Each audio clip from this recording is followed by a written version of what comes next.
like to welcome Salma Yaqoob from Respect, who's come all the way from Ireland.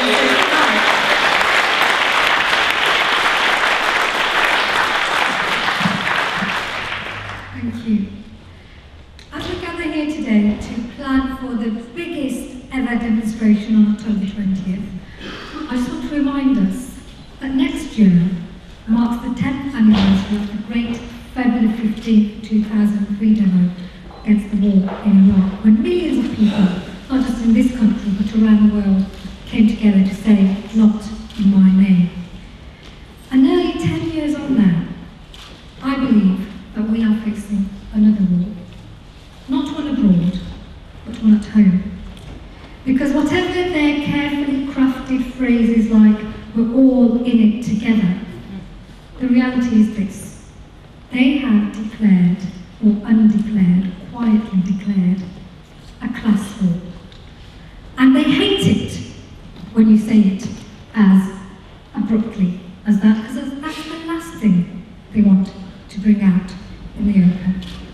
But of course that's what they're doing. They're making the majority of people who had nothing to do with this economic crisis pay for the minority of people who had everything to do with this economic crisis.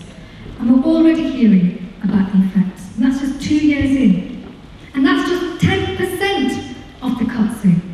Can you imagine what life will be like when we have 20%, 30%, 40%, and more of these cuts? Just today, the Guardian headline is that 7 million families are one bill away from economic disaster. And that's not the benefit people. You know, they've already written those people off.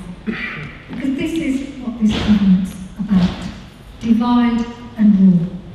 They're about ripping up the very fabric of our society. For the first time since the Second World War, we're looking at a future generation who has it worse than the generation before. It's almost unimaginable. And I just want to share with you, because we only have a short time here, what I think are 2 key strengths of the anti-war movement, which can be applied to this great anti-austerity movement, and also share with you and what I believe is a weakness of the anti-war movement, because I always think it's important to learn lessons from our struggles. Firstly, our great strength was solidarity. Never ever let anybody tell you that being there, you, me, just being present, doesn't matter. They are terrified of it because it matters. You know, those huge demonstrations not only were about saying from Britain that we care about you Afghans, we care about you Iraqis, we don't share your faith, we don't share your race, we don't share your religion, but guess what? We're all human beings like you, and we care enough to tell you.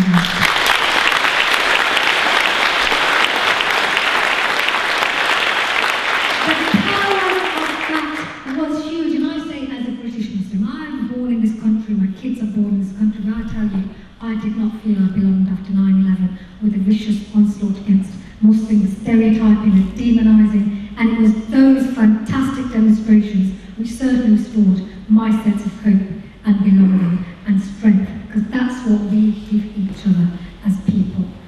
And I get messages now.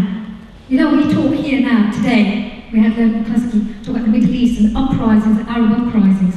Well, guess what they were saying in Tahrir Square? They're saying we're in Hyde Park because they took inspiration from the British people marching in the wars against their governments in solidarity with them.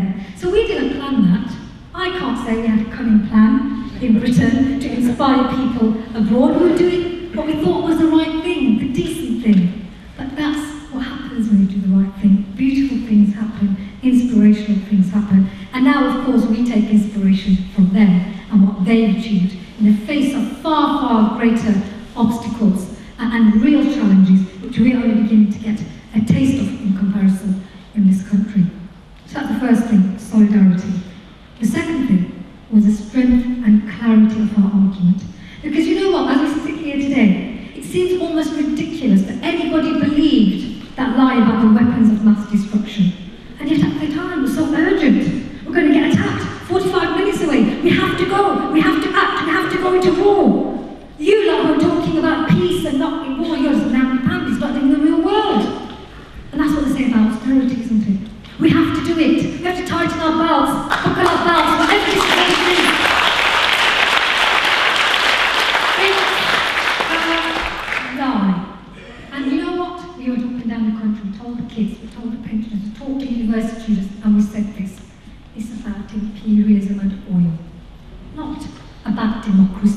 Iraq, not about us being attacked, and by simply telling the truth in a clear way, we took away that tissue of lies, which seemed so strong at the start, but now looks so pathetic. And I tell you this, if you, us, do our job right, in years to come, this pathetic attempt to use this crisis to further shrink back the state, because that's what it is. We do not need austerity. Austerity is a poison, not a medicine, to the economies of the world.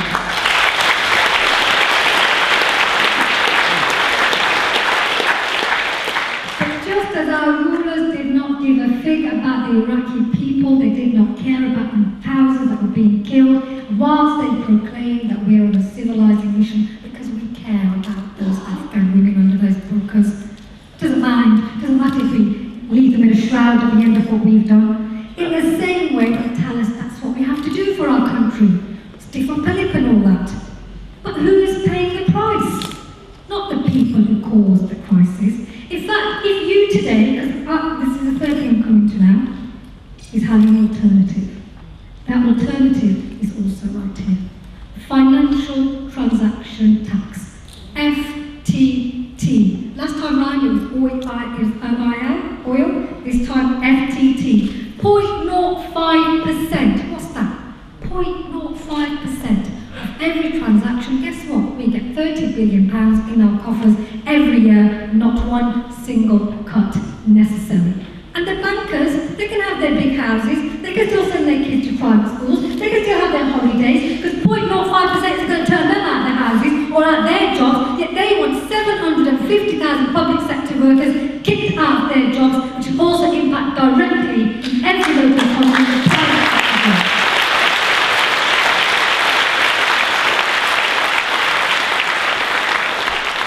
So we have the arguments, we have the morality. But the third thing I'll come lastly on to was our weakness. Our weakness was this.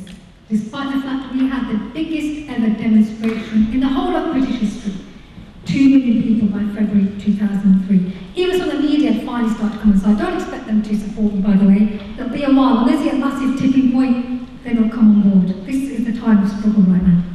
But what we didn't get was trade union wholehearted action and direct action. We had the huge symbolism, but in the end it wasn't enough. I'd love to stand here and say, you know what, it stopped the wars, but it didn't stop them.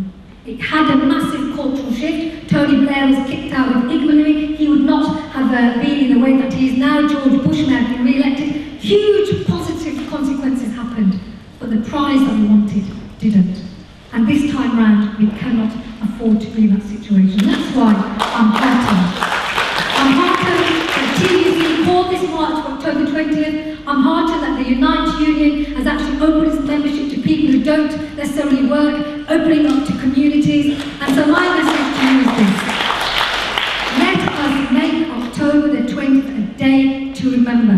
Let us be like rivers coming from all over. I'm going to bring people from Birmingham, come from London, come from Bradford, come from Glasgow. And like rivers which draw strength from each other, we become a sea. And when you become that force, we are unstoppable.